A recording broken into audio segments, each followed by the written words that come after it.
Maka orang kalau didetailkan oleh Allah, hisabnya perbuatan dosa besarnya, dosa kecilnya, kemudian ya tidak dimaafkan oleh Allah Subhanahu wa taala, tanda orang tersebut akan diadab oleh Allah Subhanahu wa taala.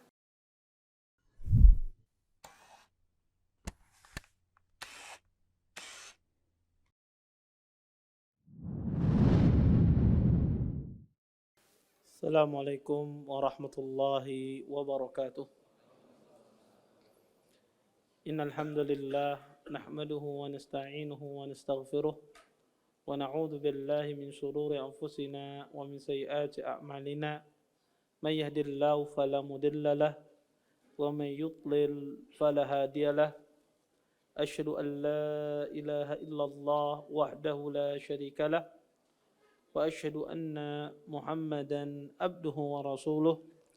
Fa inna asdaqal hadits kitabullah wa khairul hadi hadi Muhammadin sallallahu alaihi wasallam wa syarrul umuri muhdatsatuha wa kullu muhdatsatin fid din bid'ah wa kullu bid'atin dalalah wa kullu dalalatin finnar. Amma ba'd. Bapak-bapak, ibu-ibu, ikhwan dan akhwat dan ummahat yang senantiasa dimuliakan oleh Allah Subhanahu wa taala.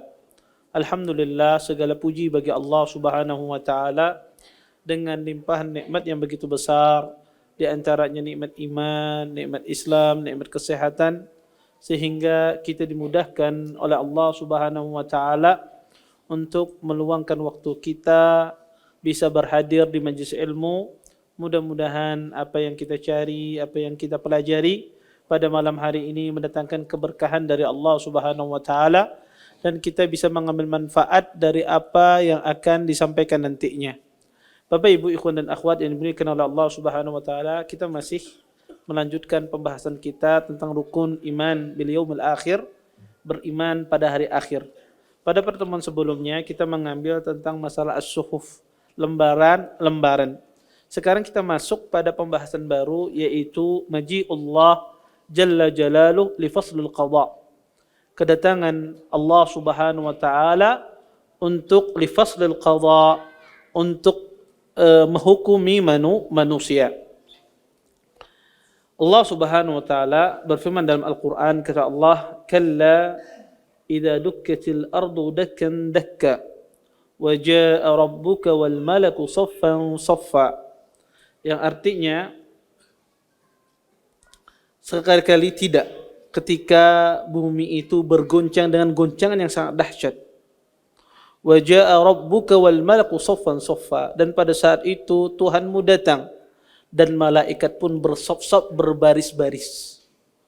Ini menunjukkan bahwasanya Allah itu akan datang nanti di hari kiamat kelak. Allah itu akan turun di hari kiamat kelak untuk menghakimi para manusia. Dan juga firman Allah Subhanahu wa taala di dalam surah Az-Zumar, kata Allah, wa asyraqatil ardu binuri rabbiha wa wudi'al kitab. Sesungguhnya bumi itu penuh cahaya dengan penuh sinar dengan cahaya dari Tuhannya, wa wudi'al kitab, dan ketika kitab itu telah diletakkan. Ini juga menjelaskan tentang datangnya Allah Subhanahu wa taala nanti di hari kiamat kelak untuk menghakimi para manusia. Dan para ulama mengatakan bahwasanya, Imam Ibn Qayyim mengatakan, kata beliau, qad tawatarat bihil ahadis wal athar wa dalla 'alaihi al-Qur'anu sariha. Kata beliau, sesungguhnya telah mutawatir, baik itu dari hadis dan athar, tentang turunnya Allah Subhanahu wa taala. Apalagi Al-Qur'anul Karim menjelaskan secara gamblang tentang bahwasanya Allah Subhanahu wa taala akan turun di hari kiamat kelak untuk menghakimi manusia. Bapak, Ibu, ikhwan dan akhwat yang dimuliakan oleh Allah Subhanahu wa taala, nuzulullah, turunnya Allah Subhanahu wa taala dari langit itu merupakan sifat fi'liyah. Ya, sifat fi'liyah. Karena sifat fi'liyah itu ada sifatul zatiyah, ada sifat itu fi'liyah. Sifat fi'liyah itu adalah sifat yang berkaitan dengan perbuatan. Dan sifat fi'liyah itu berkaitan dengan kehendak masyiah, dengan kehendak. Oleh karena itu, para ulama mengatakan bahwasanya kalau kita lihat hadis-hadis atau Al-Quran yang berbicara tentang turunnya Allah Subhanahu wa Ta'ala dari langit, itu ada tiga macam. Ada tiga macam. Yang pertama, Allah Subhanahu wa Ta'ala turun ke langit dunia pada setiap malam, sepertiga malam akhir. Nabi SAW pernah bersabda, kata Rasulullah, yanzilu Rabbuna ila sama'id dunya hina yabqa sulusul lailil akhir. Kata Nabi SAW, sesungguhnya Tuhan kalian akan turun ke langit dunia pada sepertiga malam akhir. Ini menjelaskan bahwasanya Allah itu turun setiap malam pada sepertiga malam akhir. Sampai-sampai di akhir hadis Nabi SAW mengatakan, Allah mengatakan berseru, hal min mustaghfirin aghfirullah. Adakah pada malam hari ini, kata Allah, orang yang meminta ampun, aku berikan ampunan. Hal min sa'ilin u'tiya su'lah. Adakah pada hari ini orang yang meminta? Adakah pada malam ini orang yang meminta, yang mana aku beri apa yang dia minta? Ini menunjukkan bahwasanya Allah Subhanahu wa Ta'ala turun ke langit dunia pada sepertiga malam akhir, dan itu adalah waktu-waktu yang mustajab ketika seseorang itu berdoa kepada Allah Subhanahu wa Ta'ala. Ini hadis yang sangat gamblang, sangat jelas menjelaskan tentang turunnya Allah Subhanahu wa Ta'ala. Sebagian orang kadang itu mengingkari tentang turunnya Allah ke langit dunia. Mereka mengingkari turunnya Allah dengan akalnya. Kenapa? Kata mereka, orang-orang ahlu sunnah ini, orang-orang salaf ini kontradiktif. Selalu kontradiksi. Kenapa? Di satu sisi mereka mengatakan bahwasanya Allah itu berada di atas arsy. Ar-Rahmanu 'alal arsy istawa. Sesungguhnya Allah itu bersemayam di atas arsy. Di satu sisi mereka mengatakan Allah itu turun ke langit dunia. Ketika Allah turun ke langit dunia berarti arsy-nya kosong dong, kata mereka. Ya, ini adalah orang berdalil dengan dalil akal, sehingga mereka mengingkari bahwasanya Allah itu bersemayam di atas arsy. Mereka mengingkari bahwasanya Allah Subhanahu wa Ta'ala turun ke langit dunia. Tentu ini adalah pemikiran yang sesat. Ini adalah pemikiran yang menyimpang, pemikiran yang keliru semacam ini. Kenapa? Karena pertama kali dia memisalkan di dalam otaknya Allah itu seperti makhluk. Ketika makhluk itu turun dari lantai 2 ke lantai 1, maka lantai 2-nya tidak ada.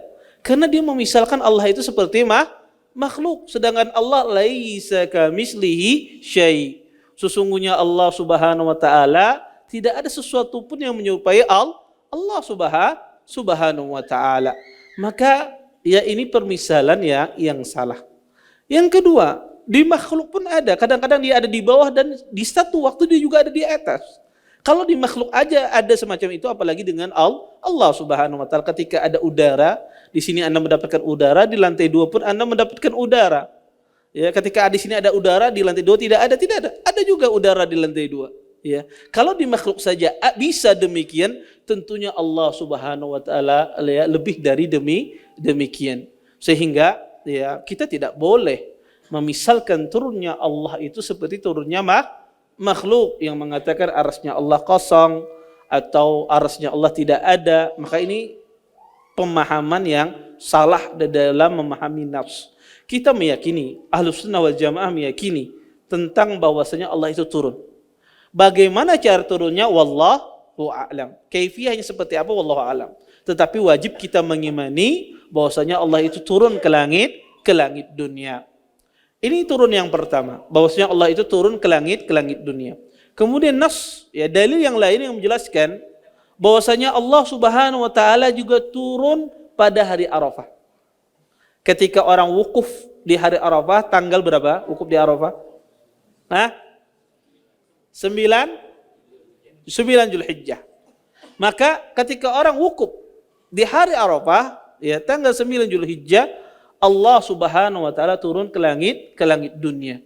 Ya sebagaimana disebutkan dalam hadis bahwasanya Allah Subhanahu wa Ta'ala turun pada hari Arafah, kemudian kata Allah, ushidu, ya aku menyaksikan, kata Allah, hambaku ini ya, yang berdebu rambutnya, ya, aku ampuni, kata Allah semuanya. Ya, maka Allah Subhanahu wa taala turun juga ke langit dunia pada hari Arafah.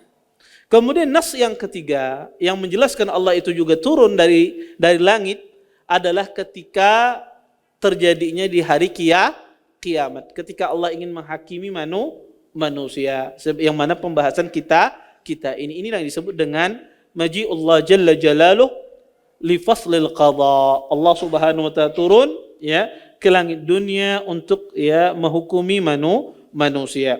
Kemudian Ahlus Sunnah wal Jamaah, ya, meyakini hal tersebut, bahwasanya Allah Subhanahu wa taala nanti akan turun dengan keagungannya, dengan keagungan Allah Subhanahu turun ke langit dunia, yang mana orang-orang mukmin, orang-orang yang beriman merasa bahagia, sedangkan orang-orang yang kafir merasa ketakutan, mereka disebutkan mereka terhalang melihat dari Allah Subhanahu wa taala.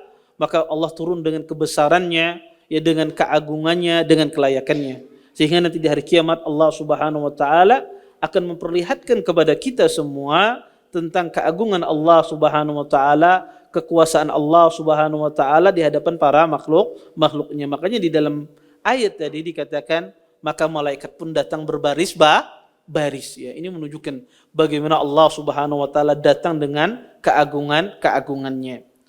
Kemudian setelah itu ada namanya al-hisab. Ada namanya al-hisab. Al-hisab itu artinya adalah di dalam bahasa Arab, di dalam bahasa adalah penghitungan secara bahasa. Tetapi maksudnya di dalam hal ini adalah disebutkan oleh para ulama, makna hisab adalah tauqifullahu azza wa jalla al-ibad ala a'malihim wattila'ihim 'alaiha wa tadhkirihim ma nasawhu minha wa takririhim bidzalik. Bahwasanya arti hisab itu, kata para ulama, Allah Subhanahu wa taala memberhentikan hambanya. Allah berhentikan hambanya dan Allah memperlihatkan amalan-amalan yang mereka lakukan di dunia. Dan Allah Subhanahu wa taala mengingatkan apa yang mereka lupakan dari perkara-perkara yang Allah perintahkan. Dan Allah Subhanahu wa taala memperlihatkan kepada mereka tentang perbuatan mereka di dunia sampai mereka mengakui perbuatan tersebut. Mereka pernah melakukan dosa ini. Ini maknanya hisab. Allah Subhanahu wa taala berhentikan manusia dan Allah perlihatkan kepada manusia tersebut amal-amal mereka. Dan Allah ingatkan apa-apa yang mereka tinggalkan dari perkara yang Allah perintahkan. Dan juga Allah Subhanahu wa taala menjadikan mereka mengakui segala dosa-dosa yang mereka lakukan. Dan subhanallah, ya, hisab ini luar biasa, ditampakkan kepada kita apa saja yang kita lakukan di dunia. Makanya Allah Subhanahu wa taala berfirman dalam Al-Qur'an, "Wa in tubdu ma fi anfusikum aw tukhfuhu yuhasibkum bihillah." Segala sesuatu yang kalian tampakkan dari diri kalian atau kalian sembunyikan, maka Allah akan hisab itu nanti di hari kiamat kelak. Maka akan dihisab oleh Allah Subhanahu wa taala. Kemudian di dalam ayat lain Allah Subhanahu wa taala berfirman, "Fa wa rabbika la nas'alannahum ajma'in amma kanu ya'malun." Demi Tuhanmu sesungguhnya akan kami tanya semua. Manusia ini akan ditanya oleh Allah Subhanahu wa taala. Amma kanu ya'malun, terhadap apa yang mereka kerjakan di dunia. Apa saja yang kita kerjakan di dunia akan dihisab oleh Allah Subhanahu wa taala. Di dalam hadis yang diriwayatkan oleh Aisyah radhiyallahu taala anha, beliau berkata, kata Aisyah, "Sami'tu an-nabiyya sallallahu alaihi wasallam yaqul, laisa ahadun yuhasab yaumal qiyamah illa halak." Kata Nabi, tidak ada, kata Aisyah, saya mendengar Rasulullah sallallahu alaihi wasallam pernah bersabda, tidak ada satu orang pun akan dihisab di hari kiamat kelak kecuali akan binasa, kata Nabi. Kemudian kata Aisyah, faqultu ya Rasulullah, alaysa qad qala Allah ta'ala fa amma man utiya kitabahu biyaminih fasawfa yuhasabu hisaban yasira Wahai Rasulullah, kata Aisyah, bukankah Allah Subhanahu wa taala berfirman di dalam Al-Qur'an, barang siapa yang diberikan kitabnya, lembarannya di tangan kanannya, maka dia akan dihisab dengan hisab yang ringan. Kemudian Nabi mengatakan, faqala Rasulullah sallam, innama dzalikal ard. Wahai Aisyah, sesungguhnya yang dimaksudkan di dalam ayat itu adalah al-ard. Al-ard itu sekedar pemaparan. Walaysa ahadun, kata Nabi, yunaqisul hisab yaumil qiyamah illa udzib. Kata Nabi, tidaklah seseorang itu dimunaqasyah, ya, didetailkan oleh Allah Subhanahu wa taala hisabnya nanti di hari kiamat, kecuali dia akan diazab. Di dalam riwayat Muslim, manukisal hisab halak. Barang siapa yang didetailkan oleh Allah hisabnya, maka dia akan binasa. Bapak, Ibu, ikhwan dan akhwat yang dimuliakan oleh Allah Subhanahu wa taala, nanti perhitungan di hari kiamat itu, hisab di hari kiamat itu ada dua macam modelnya. Sebagaimana dalam hadis Aisyah ini. Ada modelnya Arab dan ada modelnya munaqasyah. Apa itu Arab? Arab itu adalah disebutkan oleh para ulama, an tu'rad 'alal mu'min a'maluhu hatta ya'rif minnatallahi 'alaihi fi satri dhunubihi 'alaihi fid dunya wa afuhi anha fil akhirah. Kata para ulama, yang dimaksudkan Arab itu adalah nanti seseorang di hari kiamat Allah tampakkan ketika hisab tersebut amalan-amalan dosanya, perbuatan dosanya. Sehingga mukmin itu mengetahui bagaimana nikmat Allah atasnya. Yaitu Allah menutupi dosa-dosanya, tidak dibongkar oleh Allah aibnya. Ya, di dunia, dan Allah maafkan. Karena subhanallah, kalau di antara kita ini dibongkar aibnya oleh Allah Subhanahu wa taala dosa kita, maka tidak ada orang yang mau berteman dengan kita. Ya, makanya kalau dosa itu memiliki bau, ya maka tidak ada orang yang mau berteman dengan kita. Kenapa? Karena dosa kita banyak. Ya, tetapi Allah Subhanahu wa taala, ya, dengan rahmannya, dengan kasih sayangnya, Allah tutupi aib-aib kita. Kalau Allah buka semua aib kita, aduh, ampun sudah. Ya, mungkin dikeluarkan dari Masjid Imam Syafi'i. Ya. Ya. Kenapa? Karena aib kita begitu banyak, dosa yang kita lakukan begitu banyak. Dosa pandangan, seseorang tidak menundukkan pandangannya, dosa pendengaran, kemudian hati yang penuh dengki, hasad, ya, benci sama orang, menggibah orang, berdusta, bersumpah palsu, menipu, banyak sekali perbuatan dosa. Ya, makanya, ya, di antara nikmat Allah yang terbesar bagi seorang hamba, Allah tutup perbuatan dosa hamba tersebut, tidak Allah buka di dunia. Maka ini nikmat yang luar biasa. Maka Arad itu Allah paparkan kepada dia dosa-dosanya agar hamba ini tahu bagaimana nikmat Allah atasnya di dunia. Allah tutupi aibnya. Allah ampuni, Allah maafkan dia. Ya. Dan di antara yang menunjukkan hadis ini adalah perkataan Aisyah. Ya. Ketika Aisyah mendengar Nabi SAW ketika di dalam salatnya, kata Aisyah, sami'tu Rasulullah sallallahu alaihi wasallam yaqul fi ba'di salatihi, Allahumma hasibni hisaban yasira. Kata Aisyah, saya mendengar Rasulullah sallallahu alaihi wasallam di dalam sebagian salatnya berdoa, ya Allah, jadikanlah hisabku hisab yang ringan. Falaman sarafa faqultu ya Nabi Allah, mal hisabul yasir?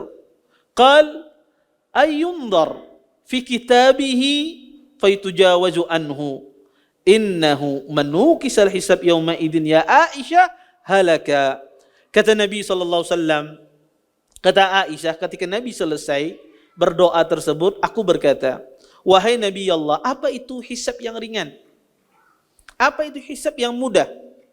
Kemudian kata Nabi, hisab yang mudah itu adalah seseorang dilihat di kitabnya, kemudian dilewati begitu saja, dimaafkan. Ya, itulah hisab yang ringan. Dilihat di kitabnya, dipaparkan, kemudian dimaafkan. Dan barang siapa yang didetailkan hisab oleh Aisyah, maka dia akan binasa. Ya. Di antara sifat hisab tersebut yang disebutkan oleh para ulama, ya, disebutkan dalam sebuah hadis, ya, kata Ibnu Umar, ya, dikenal hadis ini dengan hadis an-najwa, hadis yang berbisik-bisik.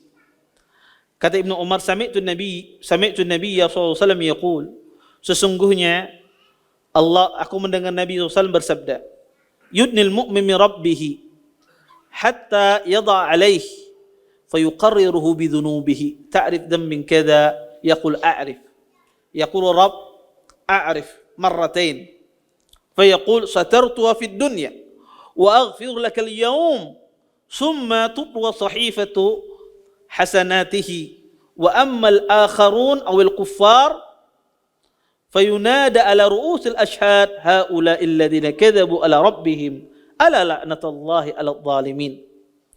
Disebutkan hadis Ibnu Umar, kata Ibnu Umar, saya mendengar Nabi SAW bersabda, seorang mukmin nanti di hari kiamat kelak didekatkan dengan Tuhannya, kemudian sampai dia mengakui dosanya.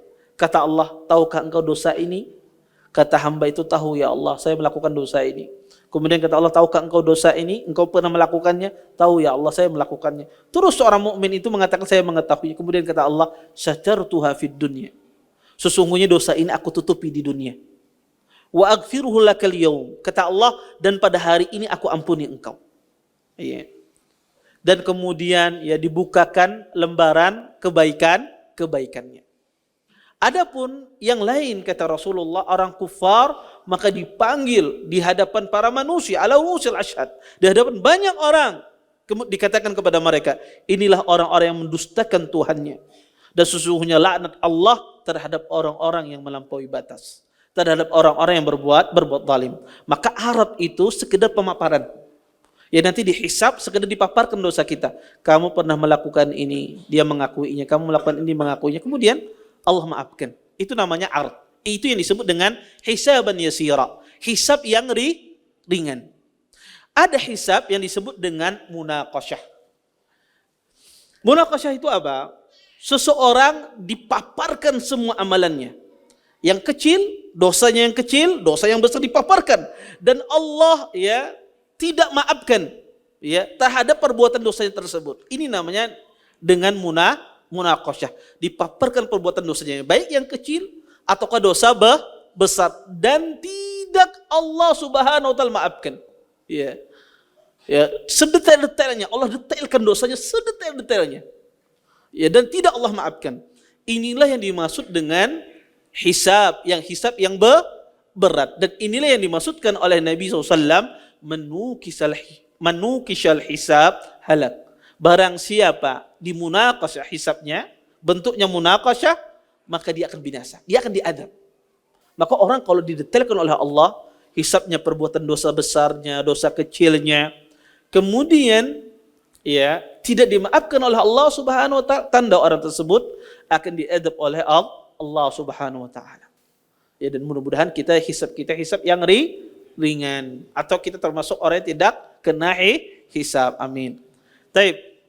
Maka ini ya ini yang dimaksudkan oleh Rasulullah dalam banyak hadisnya, orang yang dihisab akan binasa, orang yang dihisab akan diadab, maksudnya adalah munaqasyah. Maksudnya adalah munaqasyah, didetailkan dosanya, didetailkan oleh Allah dosanya, baik yang dosa kecil atau dosa besar, dan tidak dimaafkan oleh Allah Subhanahu wa taala. Kemudian Bapak Ibu, ikhwan dan akhwat yang dimuliakan oleh Allah Subhanahu wa taala, apakah orang kafir itu dihisab? Kan Ustadz, orang kafir ini kan perlu lagi dihisab, langsung masukkan aja neraka.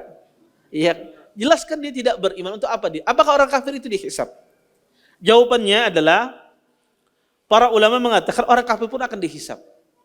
Tetapi hisabnya adalah hisab yang merupakan penetapan tentang perbuatan jelek mereka.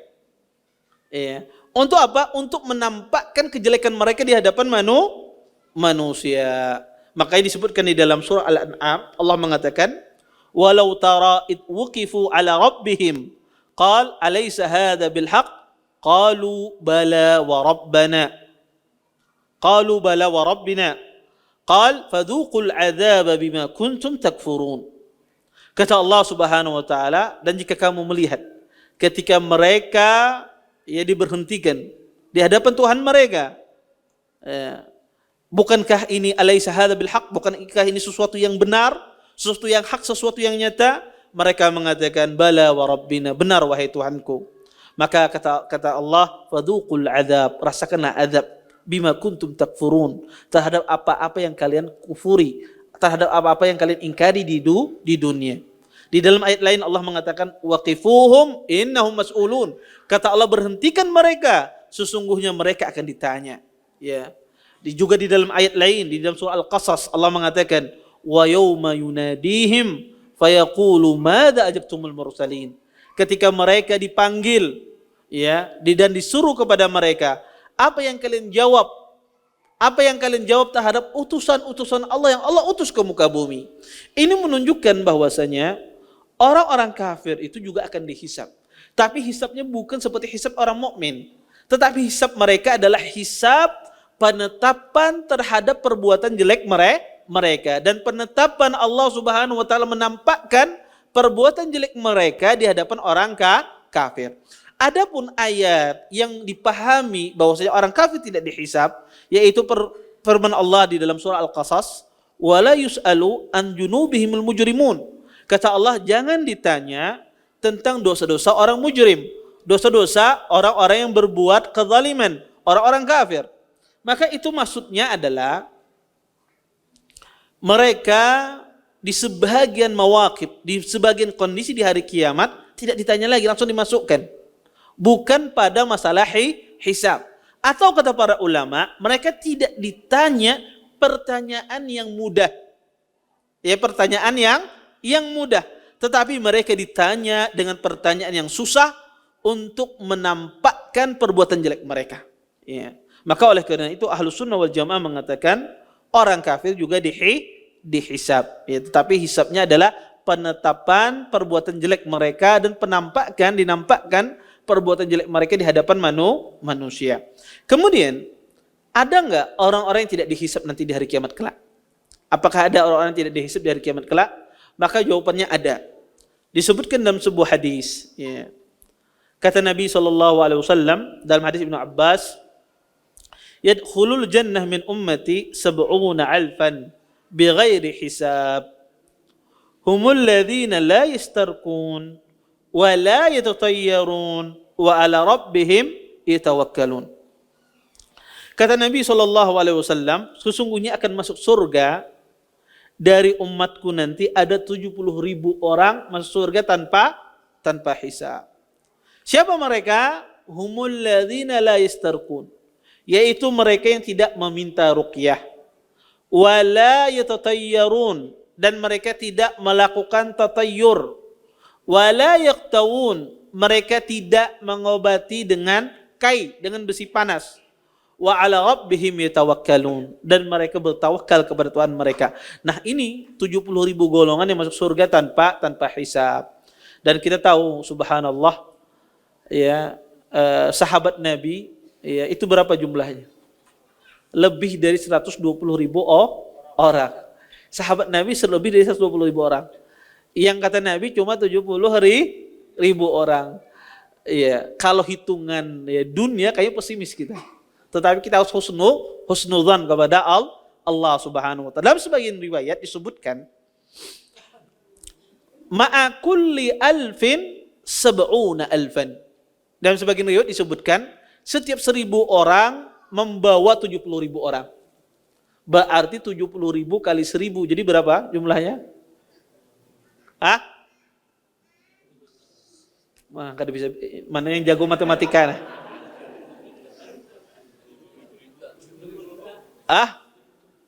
70 juta. 70 juta. Taib. Maka ya disebutkan dalam sebuah hadis ma'a kulli alfin 70,000. Setiap 1.000 orang membawa 70.000 orang, ya. Dan mudah-mudahan ya kita termasuk orang-orang yang dimasukkan surga tanpa hisab. Kemudian disebutkan di dalam hadis ini ciri-ciri mereka, pertama tidak meminta ruqyah. Meminta ruqyah itu sebetulnya boleh. Seseorang meminta ruqyah itu boleh. Tidak diharamkan seseorang meminta ruqyah. Tetapi ciri mereka adalah tidak meminta ruqyah. Kenapa? Karena orang meminta ruqyah itu menunjukkan tawakalnya lemah. Orang yang meminta ruqyah itu menunjukkan tawakalnya lemah. Karena orang itu sebagus-bagus orang, dia meruqyah dirinya sendiri. Ya, ketika apa saja sebagus-bagusnya adalah seseorang dia meruqyah dirinya sendiri. Kalau seandainya dia tidak bisa, maka sebaik-baik peruqyah itu adalah kedua orang tuanya. Kalau dia punya orang tua, maka ibunya, ayahnya yang meruqyah. Kenapa? Karena orang tua itu orang yang paling ikhlas dalam meruqyah. Ya jarang orang tua itu riya, dia ingin dipuji sama anaknya, tidak. Orang tua itu pasti orang yang paling ikhlas. Ibu itu orang paling ikhlas. Ayah itu orang paling ikhlas. Ketika dia meruqyah anak-anaknya, sehingga apa yang mereka baca itu lebih bermanfaat ketimbang orang lain yang membacakannya. Ya, karena orang lain itu banyak unsurnya. Ada unsur riya, ada unsur macam-macam. Ya. Maka di ruqyah ini yang paling bagus adalah orang yang paling ikhlas. Ya, maka kalau seorang itu bisa meruqyah dirinya sendiri, maka dia ruqyah dirinya sendiri. Kalau misalnya dia tidak bisa, maka orang terdekatnya, ibunya, ayahnya yang meruqyahnya. Kalau seandainya tidak bisa juga orang tua itu meruqyah, ya ulun kadua serta meruqyah mesti jinnya pindah lawan ulun misalnya. Kadang-kadang sebagian orang takutan demikian. Ya. Maka yang meruqyah adalah orang-orang yang alim, orang yang berilmu, orang yang punya pengalaman. Ya, orang yang punya pengalaman dalam masalah ini. Padahal sebetulnya siapa saja bisa meruqyah. Meruqyah itu sekedar dia membacakan ayat suci Al-Qur'anul Karim. Ya. Maka dia tidak meminta ruqyah. Taib. Apakah termasuk meminta ruqyah? Dia tidak meminta ruqyah, tetapi orang keluarganya yang mencarikan tukang ruqyah. Ya, keluarganya mencarikan tukang ruqyah. Misalnya orang ini kena penyakit atau kena kerasukan jin misalnya, kena santet, kena sihir atau kena penyakit tertentu. Kemudian orang tuanya mencarikan yang meruqyahnya dia. Meruqyahnya dia. Ketemu tukang ruqyah. Ya, ketemu orang yang bisa meruqyah. Apa ini termasuk meminta ruqyah? Jawabannya tidak. Tidak masuk meminta ruqyah. Kalau dia tidak meminta, tapi orang lain mencarikan, maka tidak termasuk dia meminta ruqyah. Ya, karena dia tidak meminta, tetapi itu perbuatan orang lain. Ya, oleh karena itu kita paham. Kalau ada saudara kita membutuhkan di ruqyah, jangan sampai dia meminta, kita yang meruqyahnya. Ya, kita meruqyahnya. Dan orang yang meruqyah itu boleh di dalam Islam dia mengambil upah. Ya, boleh dia mengambil upah. Ya, sebagian ulama masukkan dalam masalah ju'alah. Ya, sebagaimana terjadi pada masa sahabat, bahwasanya boleh dia mengambil upah dengan syarat bahwasanya disembuhkan. Ya. Dan ulama khilaf dalam masalah ini, boleh tidak seseorang memasang tarif di dalam masalah mengambil upah dalam masalah ini. Pendapat yang paling benar wallahu taala alam, kalau dijadikan itu masalah ju'alah, maka dia memasang tarif, maka boleh dengan syarat misalnya sembuh orang itu dari penyakitnya. Maka kalau dijadikan itu masalahnya masalah ju'alah, mengambil pendapat ju'alah, maka boleh. Ya, misalnya dia masang tarif bahwasanya kalau jinnya harat ngalih 1 juta. Kalau jinnya setumat aja keluar, ya, jinnya kecil, ya, kada harat 500.000 misalnya, dijadikan dengan syarat jinnya keluar misalnya. Maka kalau orang melihat itu ju'alah, maka boleh. Tapi kalau orang itu melihat itu bukan ju'alah, amalan ibadah, tidak boleh seseorang mematok harga di dalam ibadah. Dan ulama khilaf dalam masalah ini. Ya, sehingga ya afdalnya adalah seseorang dia tidak menentukan tarif. Ya, dia tidak menentukan tarif di dalam masalah tersebut, tetapi dia membantu saudaranya. Kalau ada orang mengasih, ya silahkan. Ya, tetapi kalau dia memasang tarif, maka lebih baik jangan. Wallahu taala alam. Kemudian orang ini tidak meminta ruqyah. Kemudian wala yatatayyarun. Ciri yang kedua adalah tidak tatayyur. Tidak tatayyur. Taib. Apa yang dimaksudkan tidak tatayyur di sini? Tatayyur itu adalah mengaitkan sebuah sebab akibat yang mana Allah tidak jadikan itu sebab akibat. Mengaitkan sesuatu padahal Allah tidak menjadikan itu sebab terjadinya sesuatu tersebut. Ya. Contoh misalnya berjualan kada payu disalahkan kawannya yang datang ke toko. Gara-gara ente datang ke toko anak ada payu-payu anak berjualan. Misalnya. Nah, ini adalah tatayur. Atau seseorang yang melihat misalnya kupu-kupu masuk di rumahnya, oh tamu akan datang. Zaman dulu, orang Arab dulu, kalau mereka ingin tahu nasib baik, nasib buruk, mereka melemparkan burung. Kalau burung itu terbangnya ke arah kanan, berarti bagus safar mereka. Tapi kalau burung itu terbangnya sebelah kiri, berarti ada musibah nanti di safar mereka, enggak safar mereka. Ya, jadi mereka dengan melempar burung kemana terbangnya. Ya, maksudnya burungnya berbulik pulang ke kiri. Maka ini tatayur yang terjadi pada bangsa Arab terdahulu dan ini dilarang oleh Rasulullah Sallallahu Alaihi Wasallam. Tatayur ini dan ini banyak terjadi dan hampir setiap kita kata Nabi itu memiliki tatayur. Hampir di setiap kita ini kadang-kadang memiliki tatayur. Tetapi Allah Subhanahu Wa Taala menyelamatkan kita dengan tawakal. Ya, menyelamatkan kita dengan tawakal. Kadang-kadang syaitan itu membisikkan pada hati kita tatayur. Seperti dalam hati kita, Ikam kalau kada minum banyu ini mungkin Ikam nanti akan sakit ini. Misalnya ini dibisikkan oleh syaitan dalam hatinya. Ya kadang-kadang kata Nabi setiap kita tuh ada memiliki sifat tatayur.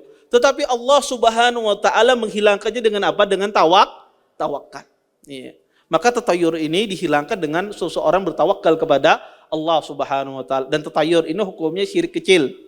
Kalau dia menjadikan itu sekedar sebab, ya bukan dia adalah yang mengatur sebab, tapi sekedar sebab, ini adalah syirik kecil. Kemudian yang ketiga adalah kata Nabi wala yaktawun, dia tidak mengobati dengan besi panas, kai. Pengobatan besi panas saya nggak tahu di sini apa ada, tapi besi dipanaskan. Jadi orang kalau dulu luka apa macam, besi dipanaskan kemudian ditaruh di sini, ya sehingga lukanya itu sembuh. Ya lukanya itu sembuh. Ya ini pengobatan dengan besi panas cepat. Dan ini mengobati dengan kai, ya mengobati dengan kai, ya ini sebetulnya khilaf di kalangan para ulama. Tetapi Nabi SAW mengatakan di sini salah satu sifat mereka tidak mengobati dengan besi panas. Kemudian yang terakhir adalah wa 'ala rabbihim yatawakkalun. Sifat mereka yang terakhir adalah mereka bertawakal kepada Allah Subhanahu wa taala dalam setiap keadaannya. Maka kalau ada 4 sifat ini pada diri seorang muslim, maka itu ciri-ciri orang masuk surga tanpa hisab. Kalau ada 4 ini pasti saat dia masuk surga tanpa hisab belum tentu. Tetapi itu ciri mereka bahwasanya mereka masuk surga tanpa hisab. Kemudian hal yuhasab al-anbiya. Apakah para nabi-nabi itu akan dihisab? Ya, tadi kita tahu ciri-ciri mereka masuk surga tanpa hisab. Sekarang pertanyaannya, apakah para nabi-nabi itu juga akan dihisab? Nabi-nabi yang Allah utus ke muka bumi, rasul-rasul yang Allah utus ke muka bumi ini, apakah mereka juga akan dihisab? Terjadi khilaf di para ulama mengatakan harus dirinci. Apa yang dimaksudkan hisab di sini? Kata para ulama, jika dimaksudkan hisab di sini adalah pertanyaan Allah kepada mereka, apakah mereka menyampaikan dakwah ini kepada umat, ya? Maka jawabannya iya. Kalau maksudkan hisab di sini adalah pertanyaan, apakah mereka menyampaikan agama Allah ini kepada umat mereka, maka jawabannya iya. Kenapa? Untuk menegakkan hujjah yang luar biasa di atas hamba-hamba Allah. Bahwasanya telah datang kepada mereka seorang rasul tapi mereka kufur kepada rasul tersebut. Makanya Allah Subhanahu wa taala berfirman di dalam Al-Qur'an, "Falanas'alanna alladziina ursila ilaihim wa lanas'alannal mursalin." Sesungguhnya akan kami tanya, ya, orang-orang yang kami utus kepada mereka dan akan kami tanya rasul-rasul tersebut. Maka rasul-rasul itu akan ditanya oleh Allah, nabi-nabi itu akan ditanya oleh Allah Subhanahu wa taala, apakah mereka menyampaikan dakwah? Ketika mereka menjawab iya, maka itu sebagai hujjah atas kaum mereka yang kufur kepada mereka. Kemudian, ya, kalau dimaksudkan bahwasanya nabi-nabi dan rasul-rasul itu akan dihisab amal soleh mereka, maka tidak. Para nabi-nabi dan rasul-rasul itu tidak dihisab terhadap amal soleh mereka. Kenapa Ustaz? Adakah dalilnya? Ada. Dalilnya apa? Dalil akli. Orang yang masuk surga tanpa hisab. 70.000 orang tersebut tentu derajatnya di bawah para nabi dan rasul. Kalau mereka tidak dihisab, tentunya rasul dan nabi juga tidak dihisab. Karena derajatnya lebih utama. Oleh karena itu Ahlussunnah mengatakan, ya, rasul-rasul dan nabi-nabi itu tidak dihisab amal soleh mereka. Amal soleh mereka tidak dihisab, tapi yang dihisab itu adalah Allah menanyakan kepada mereka apakah mereka menyampaikan dakwah. Tujuannya apa? Untuk menegakkan hujjah atas kaum mereka yang kufur, tidak percaya terhadap Rasul yang Allah utus ke muka bumi. Kemudian umat yang pertama kali dihisab umat siapa? Maka umat yang pertama kali dihisab adalah umatnya Rasulullah. Makanya umatnya Rasulullah adalah umat yang pertama kali nanti dihisab di hari kiamat kelak. Sebagaimana diriwayatkan oleh Ibnu Majah, Nabi SAW pernah bersabda, kata Rasulullah, nahnu akhirul umam wa awwalu man yuhasab yuqal aina al-ummah al-ummiyah wa nabiyha fa nahnu al-akhiruna al-awwalun.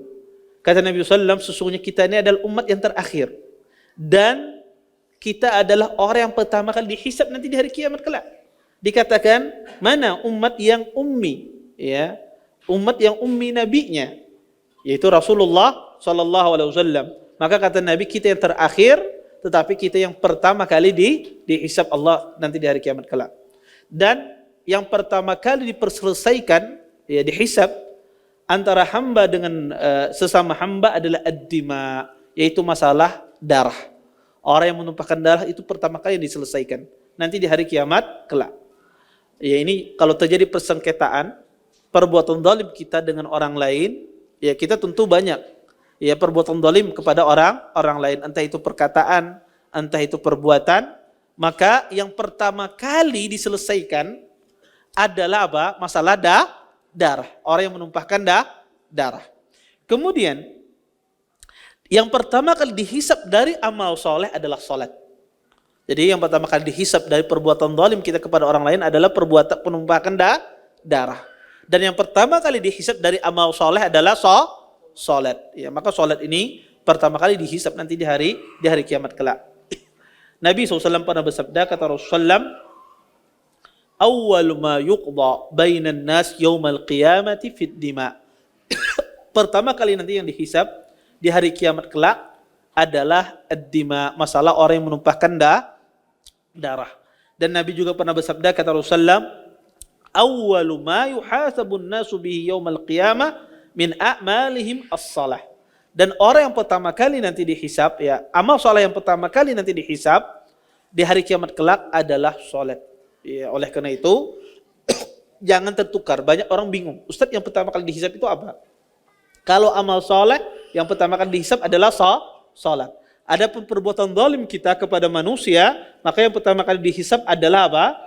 Ya, orang yang menumpahkan darah, membunuh dan semisalnya. Wallahu taala alam. Ini yang mungkin bisa kita sampaikan, mudah-mudahan bermanfaat.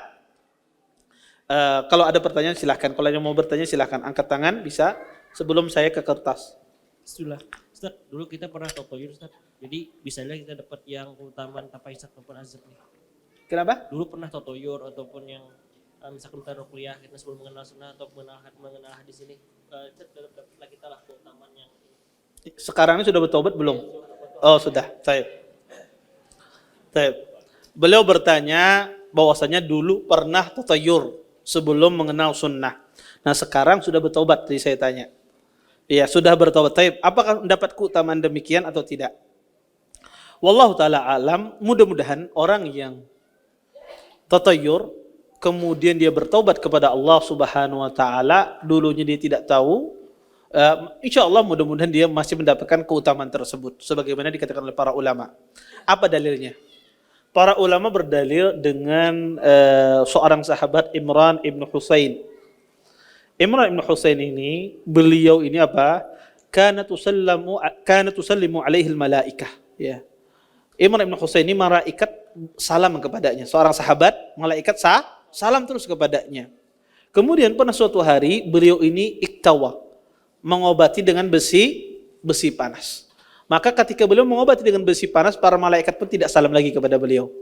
Kemudian setelah itu beliau tinggalkan mengobati dengan besi panas itu, kemudian para malaikat kembali salam. Dan ini disebutkan Al-Qirmani di dalam Syarah Sahih Imam Bukhari ya. Ini di antara istiqnas ya, sebagian ulama ya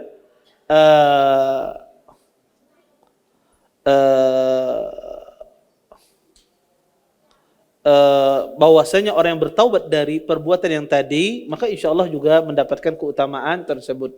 Dan seperti itu pula ya, Syekh Abdul Muhsin juga pernah ditanya tentang masalah ini. Orang dulu pernah meminta ruqyah, kemudian dulu mungkin pernah tatayur, dulu pernah mengobati dengan besi panas, kemudian dia bertaubat, apakah mendapatkan keutamaan ini setelah dia bertaubat? Kata beliau, insya Allah alal khair. Mudah-mudahan orang tersebut mendapatkan keutamaan tersebut. Dan mudah-mudahan ya, seseorang yang bertaubat dari hal-hal tersebut masih mendapatkan keutamaan tersebut. Wallahu ta'ala alam. Taib, ada lagi yang lain? Ya, silakan.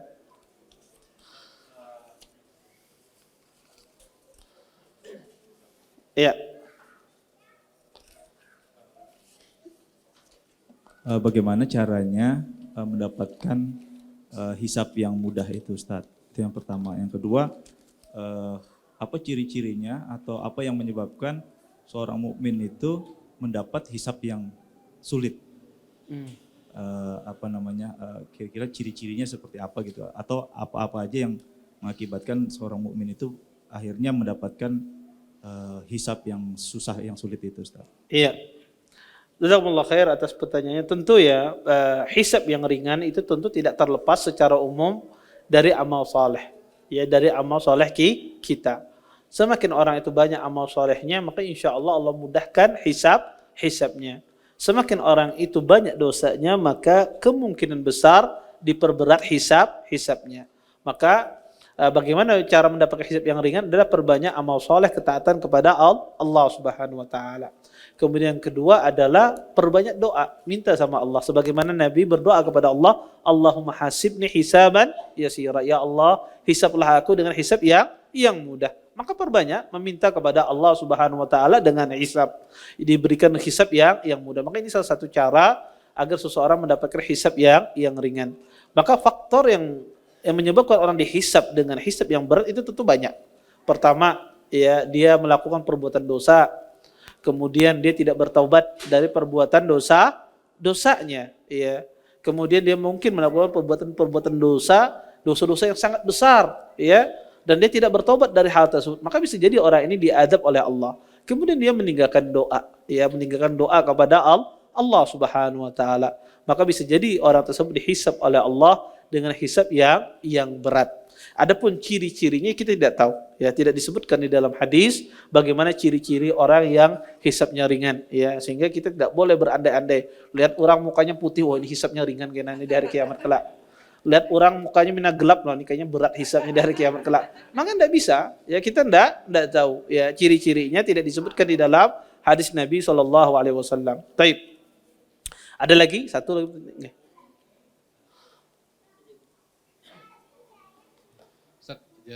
Yang tadi bahwa kaum kufar pun akan dihisab meskipun tidak sama dengan kaum mukmin.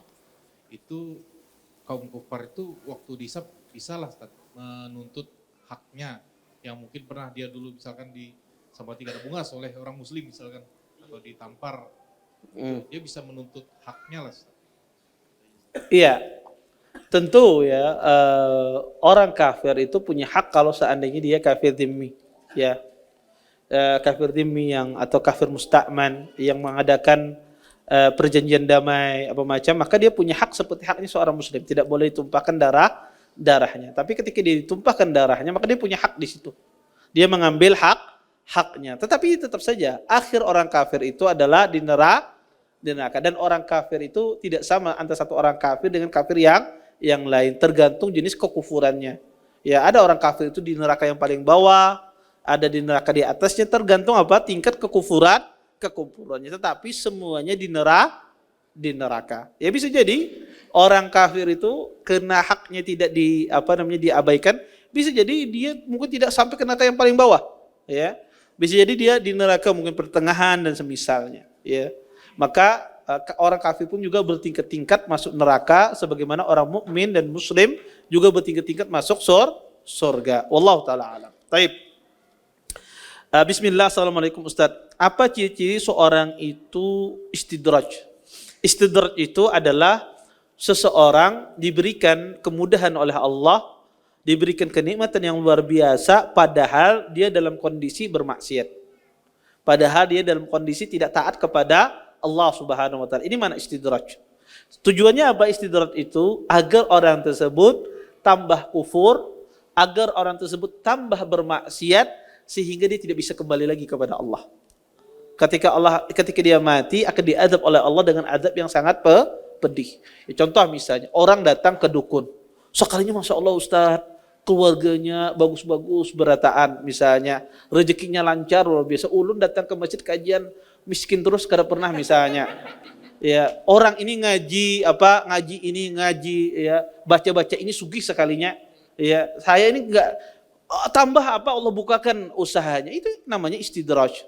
Namanya istidraj. Sehingga apa? Agar dia susah untuk kembali. Istidraj itu dipancing. Kalau ibarat orang itu ingin memancing, menangkap ayam diumpani. Kemudian umpannya habis, diumpani lagi di sini. Dituruh sampai dia masukkan kandang. Asal masuk kandang dikunci. Sama seperti itu. Istidraj itu dipancing sampai orang tersebut tidak bisa kembali lagi kepada Allah Subhanahu wa taala. Ini sangat bahaya. Kemudian ciri-ciri mereka seperti apa? Ciri istidraj adalah orangnya bermaksiat tentunya. Dia tidak berada dalam ketaatan kepada Allah Subhanahu wa taala. Itu ciri orang kena istidraj. Dia tidak berada dalam ketaatan, perbuatan maksiat, tetapi dia mendapatkan nikmat. Ini ciri orang kena istidraj, dan hati-hati. Kemudian semoga Allah memberkahi ilmu Fian dan kita semua, amin. Apakah sikap berdiam diri dari sifat-sifat Allah termasuk penyimpangan? Misalnya ketika seorang menolak memberi atau menetapkan makna istiwa dan menyerahkan maknanya kepada Allah, ataukah sikap ini sesuai sunnah? Tidak sesuai dengan sunnah. Ini disebut dengan tafwid. Ya, seseorang menyerahkan, berdiam diri, ya, bahwasanya saya serahkan maknanya kepada Allah. Ini tidak boleh. Al-sunnah harus tetap menetapkan maknanya, tapi kita tidak menetapkan kaifiyahnya. Ya, tetapi maknanya tetap kita katakan istiwa ada sesuatu yang makna maklum. Apa arti istiwa? Bersemayam. Wajib kita tetapkan bersemayam. Terus pertanyaan bagaimana semayamnya? Wallahu a'lam. Sama ketika Allah memiliki mata. Al-ain, apa artinya ain? Mata. Bagaimana mata Allah? Wallahu a'lam. Ketika Allah memiliki tangan. Allah memiliki tangan, iya. Bagaimana tangan Allah? Wallahu a'lam. Kita mengimani ya makna tersebut. Adapun kaifiyahnya kita tidak tahu. Afwan di luar tema. Ahsanallahu ilaikum Ustaz. Bolehkah puasa bulanan pada tanggal 14, 15, 16 atau 15, 16, 17? Boleh, tidak ada masalah. Bagi yang meyakini hadis bahwasanya berpuasa 3 hari tiap bulan, 3 hari tiap bulan, sebagian ulama membawa makna 3 hari 3 bulan itu tidak makna 13, 14, 15. Tapi secara umum. Pokoknya ada 3 hari tiap bulan. Dan di antara penafsiran ini adalah Imam Ibnu Qayyim rahimahullah ta'ala. Maka kalau dia membawa ke makna itu enggak ada masalah. Dia puasa 15, 16, 17 atau 14, 15, 16. Atau dia berpuasa secara umum, puasa mutlak, puasa ingin 3 hari, maka tidak mengapa. Ya tidak ada masalah. Wallahu a'lam. Taib. Apakah menumpahkan darah karena jihad juga akan dihisab dan dimintai pertanggungjawabannya? Maka orang yang menumpahkan darah karena hisab atas perintah Allah tentu dia tidak dihisab. Dan itu bukan perbuatan dosa, itu adalah perintah Allah. Tentu jihad yang benar, bukan jihad sembarangan. Kalau jihadnya sembarangan, tidak ada izin dari pemimpin, dari ulil amri, dalam hal ini adalah presiden, maka ini tentu tidak boleh. Ya, makanya jihad yang tidak benar. Kemudian yang dilawan adalah orang kafir, bukan orang muslim. Ya, berjihad sama orang muslim. Ya, berjihad sama orang muslim, di bomnya masjid, ya. Di bomnya orang lagi dalam ibadah, ya, apa macam yang dibunuhnya orang muslim, ya, maka ini salah, ya. Apa yang dimaksud dengan ilham? Dan apakah setiap dari kita bisa mendapatkan ilham dari Allah? Ilham itu ya adalah seseorang diberikan taufik oleh Allah Subhanahu wa taala tentang suatu hal, ya. Makanya biasanya orang mengistilahkan ilham itu kepada bukan para nabi. ya kepada orang-orang alim, kepada orang soleh, orang yang diberikan taufik oleh Allah Subhanahu wa taala. Itu yang disebut dengan ilham. Taib. Apakah hisab yang terjadi di hari kiamat dihisab perorangan dengan Allah? Jika perorangan berarti hamba yang lain tidak melihat dengan aib dosa kita. Wallahu a'lam seperti apa hisab nanti di hari kiamat kelak. Tetapi nanti ada orang yang dipaparkan, ditampakkan hisabnya di hadapan manusia. Ada orang yang disuruh Allah mendekat, ya, yang arat tadi, ya tidak diketahui oleh manusia. Ketika saya bekerja pada malam hari di rumah sakit yang dimana tidak tidur, apakah tetap mendapatkan keutamaan di sepertiga malam terakhir oleh Allah? Dan apakah sholat yang tidak tidur malam bisa disebut juga dengan tahajud? Bagaimana cara menghitung sepertiga malam akhir? Maka orang yang mendapatkan sholat tahajud itu tidak mesti tidur, tidur, karena tidak ada syarat sholat tahajud itu tidur, ya. Maka orang yang kerja di rumah sakit, kemudian dia ingin sholat tahajud, berdoa, silahkan. Itu adalah kesempatan untuk berdoa di sepertiga malam akhir. Taib. Bagaimana cara menghitung sepertiga malam akhir? Maka sepertiga malam akhir itu adalah dihitung, misalnya kita maghrib, ya mudah hitungnya, maghrib jam 6 misalnya. Subuhnya jam 6. Maka dari jam 6 maghrib ke jam 6 subuh ada berapa jam? 12 jam. Maka 12 jam itu dibagi 3. Maka 12 jam itu dibagi 3, maka 4 jam. Maka sepertiga malam itu adalah dari jam, ya, jam 6 tambah 4 jam 10, dari atas jam 2. Di atas jam 2 itulah sepertiga malam akhir, ya, sepertiga malam akhir. Disitulah Allah Subhanahu wa turun ke langit dunia. Taib. Assalamualaikum. Adab dalam membaca Al-Quran. Apakah boleh membaca Al-Quran dalam keadaan tidak berwudu atau sudah batal wudunya? Boleh, tidak masalah. Membaca Al-Quran dalam kondisi batal tidak ada masalah, ya, tidak ada larangan. Hadisnya lemah yang melarang membaca Al-Quran tidak dalam kondisi berwudu. Tetapi perlu dibedakan antara membaca dan menyentuh. Kalau membaca tidak ada masalah tanpa berwudu. Tapi kalau menyentuh Al-Quran, menyentuh mushaf harus berwudu. Dan ini pendapat yang paling benar. Harus kita berwudu kalau kita menyentuh Al-Quran dan menyentuh mushaf. Kalau sekedar membaca saja maka tidak mengapa. Atau membacanya lewat HP misalnya, lewat HP dia baca, maka insya Allah tidak mengapa. Tetapi kalau menyentuh Al-Quran pakai mushaf, maka harus dalam kondisi berwudu. Taib. Apakah boleh membaca Al-Quran dalam posisi tidak menghadap ke arah kiblat? Boleh. Tidak mengharuskan membaca Al-Quran itu menghadap ke arah kiblat. Apakah boleh membaca Al-Quran dalam posisi duduk kaki diluruskan atau duduk berunjur? Boleh saja, tidak ada masalah, ya. Tapi tentunya ketika kita membaca, kita berusaha dengan adab yang sebaik mungkin. Mungkin ketika capek dia lunjurkan kakinya, maka insya Allah tidak mengapa. Dan tentu, ya, kita berusaha ketika membaca Al-Quran membaca dengan sebagus-bagus adab kita, ya, sebagus-bagus adab kita. Tapi di waktu capek, misalnya bersandar, dia menjulurkan kaki sambil membaca, insya Allah tidak mengapa. Wallahu ta'ala alam. Taib. Assalamualaikum Ustadz, afwan izin bertanya beberapa hal. Hadis ini hari ini ramai di status WA teman-teman bahwa hadis tentang membaca surah Al-Kahfi di hari Jumat adalah palsu. Mohon penjelasannya Ustadz.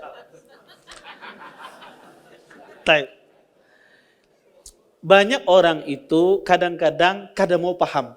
Padahal jelas tapi kan mau pahaminya. Ya, ada orang semacam itu tabiat manusia. Padahal sudah sangat jelas, tapi dia ingin apa yang dia yakini itu harus dibetulkan. Ini permasalahannya penyakit ini. Iya. Pertama, sekali lagi saya tegaskan, tidak ada, ini mungkin berkaitan dengan Dewan Fatwa ya mungkin. Ingin saya tegaskan, pertama, tidak ada di Dewan Fatwa itu melarang orang membaca surah Al-Kahfi hari Jumat. Dicatat. Tidak ada melarang membaca surah Al-Kahfi itu pada malam Jumat, hari Jumat. Tidak ada. Bahkan justru sebaliknya dibolehkan. Membaca surah Al-Kahfi itu pada hari Jumat, malam Jumat, hari Senin, hari Selasa, hari Rabu, di mana saja boleh.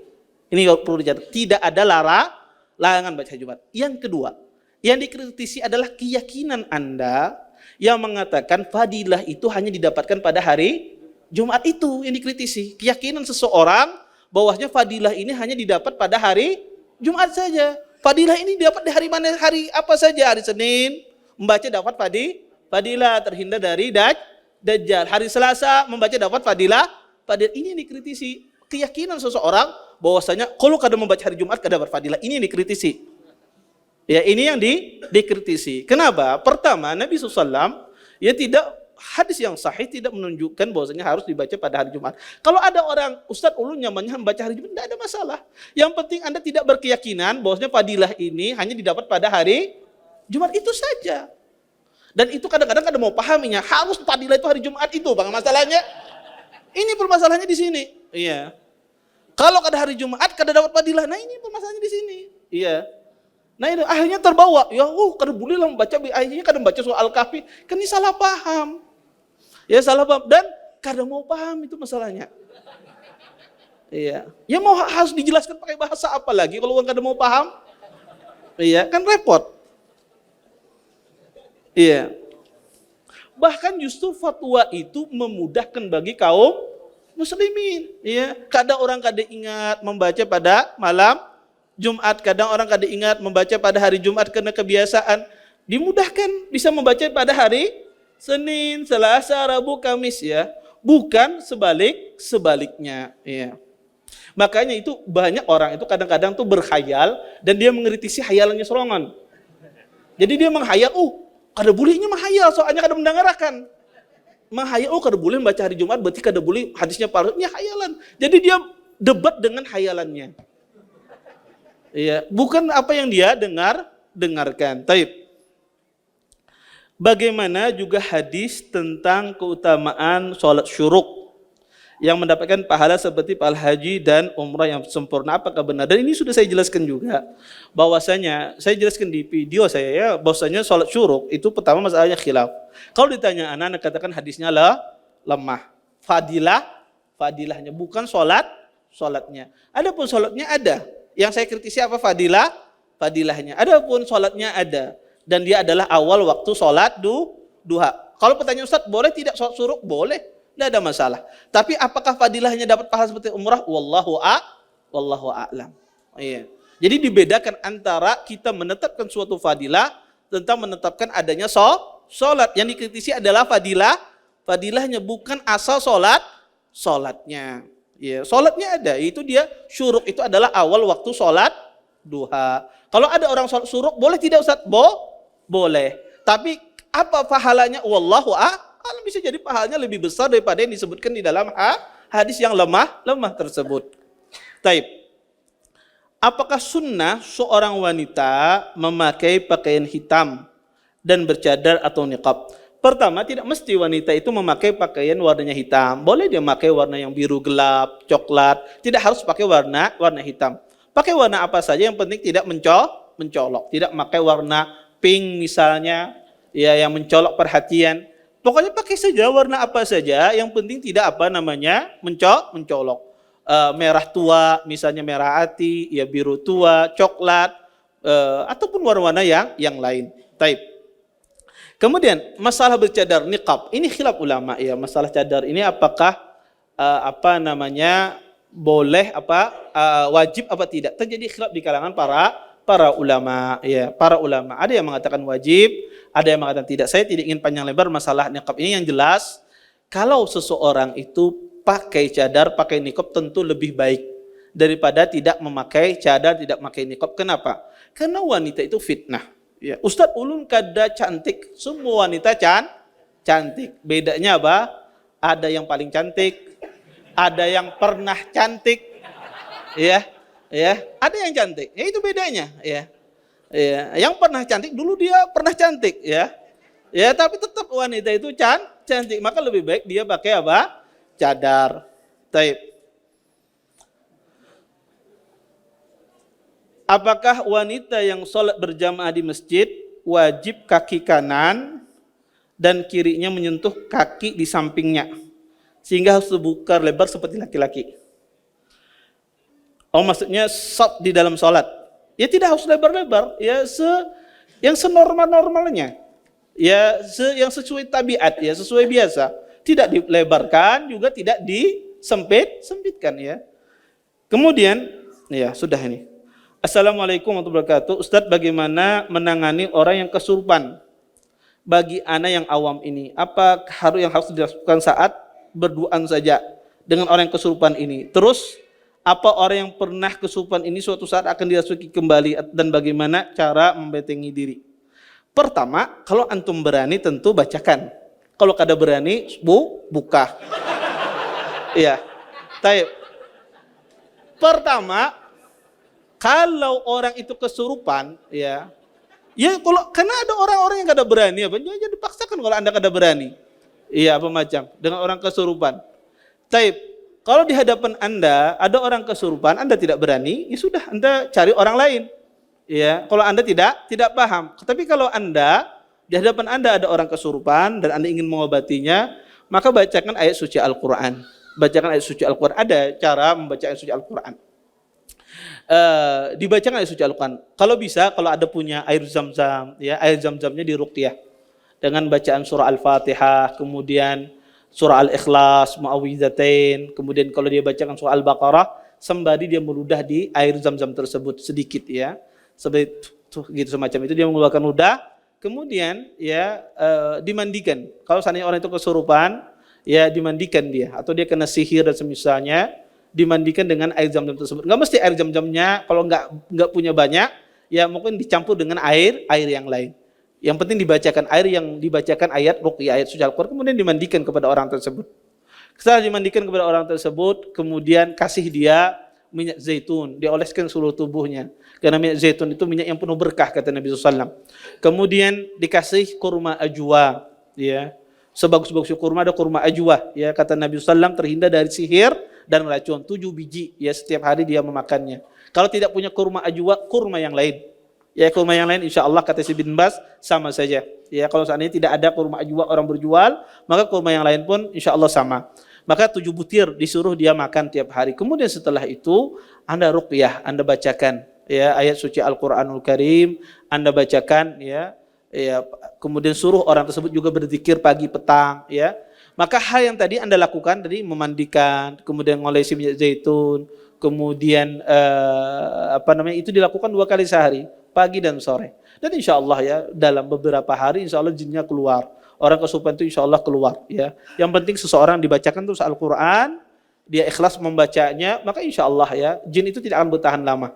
Ya, kalau seandainya seseorang itu bacakan dengan Al-Quran, karena dia tidak akan tahan, ya, dia tidak akan betah ya di dalam tubuh manusia, karena dia dibacakan Al-Quran, diminumi dengan air zam-zam, dimandikan, ya, maka insya Allah dia akan keluar. Ya.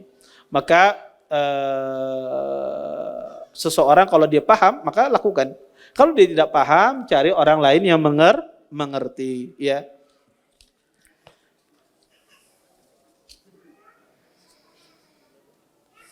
Secara umum, semua amalan kita akan dihisab. Apakah benar tentang adanya penghisapan khusus pada masa muda? Maksudnya apakah nanti orang akan ditanya tentang masa mudanya untuk apa yang digunakan? Ya nanti akan dihisab oleh Allah Subhanahu wa taala kiamat kelak. Ya masa mudanya untuk apa digunakan, waktunya untuk apa digunakan, hartanya untuk apa digunakan, juga akan dihisab ya. Ya karena untuk apa dihabiskan masa mudanya. Taib.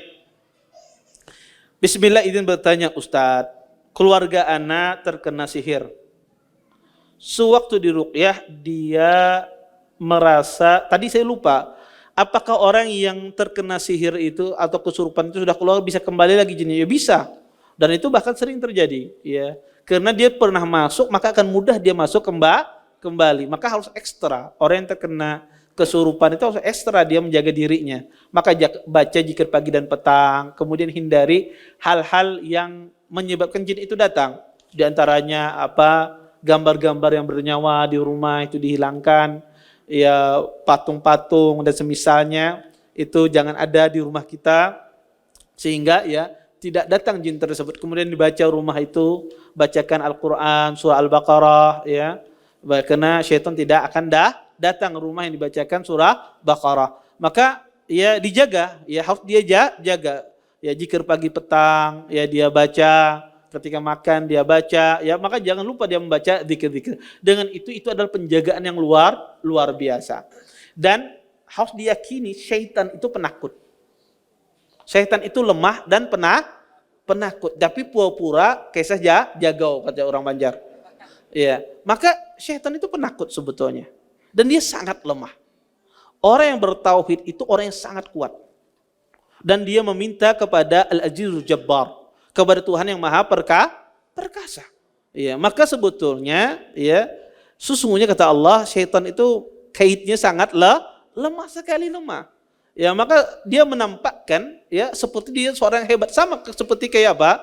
Kucing. Kucing kalau mengiung kayak seperti singa, padahal dilihat kucing. Ya, badannya halus tapi keongannya suaranya kayak gana-gana hampir batu, bukanya mencincing. Sama seperti itu syaitan. Syaitan itu sangat lemah. Ya maka orang itu jangan takut ya dengan berhadapan dengan syaitan, karena dia sangat lemah. Maka kamar mandi, hendak kamar mandi aja laki minta dari kanon bininya. Saking takutannya, ya. Maka ya ini tidak benar. Orang bertauhid itu orang yang kuat, ya sungguh syaitan itu sangat lemah. Keluarga saya terkena sihir. Sewaktu di ruqyah, dia merasa melihat seseorang berdiri di sudut rumahnya. Tapi tidak jelas seperti tutup asap. Tangannya selalu gemetar. Dan kalau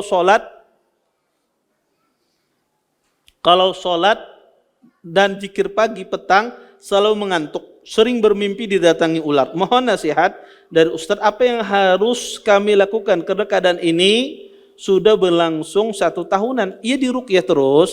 Kemudian kalau Anda tidak paham, maka datang kepada orang ahlinya, kepada yang mengerti. Jangan pindah datang ulang, Ustaz tolong diruqyah, enggak ada ulang, bukan ahlinya. Ya, tetapi datang kepada orang yang berpengalaman. Ya, berpengalaman dalam masalah ini, ya.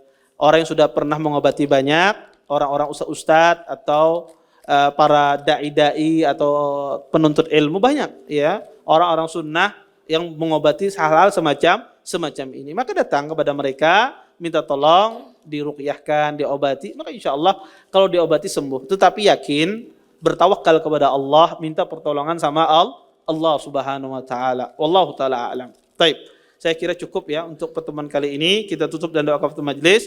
Subhanallahumma bihamdika asyhadu an la ilaha illa anta astaghfiruka wa atubu ilaik. Assalamualaikum warahmatullahi wabarakatuh. Terima kasih. Jazakumullah khairan wa barakallahu fikum. Video ini dibuat atas partisipasi dari donasi Anda. Semoga menjadi amal jariah bagi Anda semuanya.